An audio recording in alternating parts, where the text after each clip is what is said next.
You clock in before the sun's even warm, and the first thing you notice isn't the hum of machinery. It's the cold concrete under your feet, the smell of dust mixed with oil and cardboard. The air feels heavy in your lungs, not from heat, but from the quiet knowledge of what the next 10 hours are going to take out of you. You glance around at the other early arrivals. No one looks excited. No one ever does. This isn't the kind of job you dream about. This is the kind of job you endure.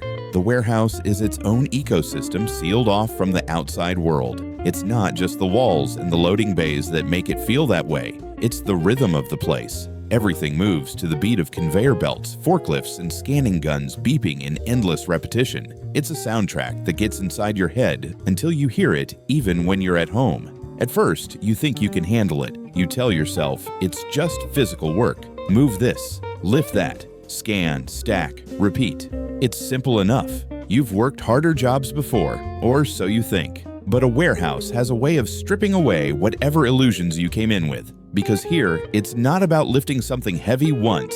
It's about lifting something heavy hundreds of times, without breaks, without slowing down, and without showing the strain. The supervisors don't walk around with whips, but they don't have to. The quotas do the job for them. Every pallet, every scanned item, every box moved is tracked. Your numbers are your worth, and they're never high enough. Fall behind and you're suddenly on their radar. Meet the quota and it's quietly raised. The reward for working fast isn't praise, it's more work. The physical toll starts early. Your hands roughen from handling pallets.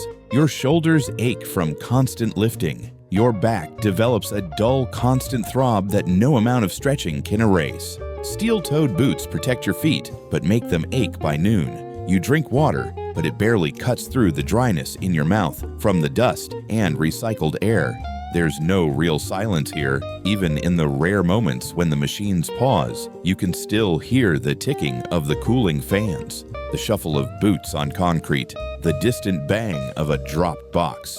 And under it all, there's the chatter. Not friendly, easy banter, but clipped, tired conversations. People talk because it makes the time pass, not because they have the energy for real connection. You learn the unspoken rules quickly. Keep moving. Don't get caught leaning on anything. Keep your eyes on your work, unless you're spoken to. If you need the bathroom, make it fast. Don't complain about the heat in summer or the cold in winter. Everyone else feels it too, and management will just tell you to dress accordingly. False dawns show up here too. Sometimes a new hire comes in full of energy, talking about how they'll work their way up to forklift driver or team lead. For a week or two, they work like they believe it. Then the reality sets in. The promotions are rare, the turnover is constant, and the people who last long enough to move up often carry the same burnt-out look in their eyes as everyone else. They've just traded lifting boxes for managing the people lifting boxes. The lunch break is the only real pause in the day, but it's not enough.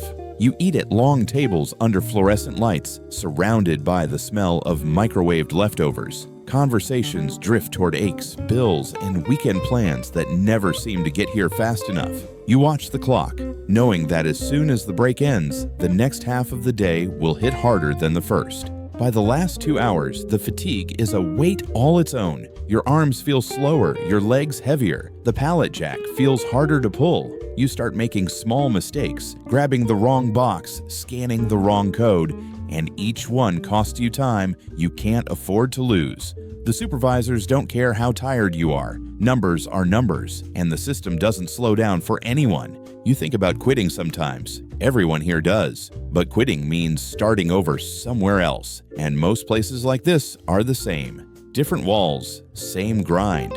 And the paycheck, while not great, is predictable. It shows up every 2 weeks like clockwork. That's the trap. You get just enough to keep showing up, never enough to make leaving easy. The final collapse comes quietly. One day you realize you're not thinking about how to get out anymore. You're just thinking about getting through. You've stopped imagining better jobs. You've stopped counting how many boxes you've lifted. You're not even checking the clock as much. Not because the time flies, but because you've accepted the crawl. The warehouse has its hooks in you, not because you love it, but because you've adapted to it. and that's why it sucks to be a warehouse worker on the day shift. If you're ready to stop trading your life for a paycheck, check the links in the description. You'll find step-by-step resources to start your own faceless YouTube channel. No camera, no boss, no commute. Escape the rat race and take back your time.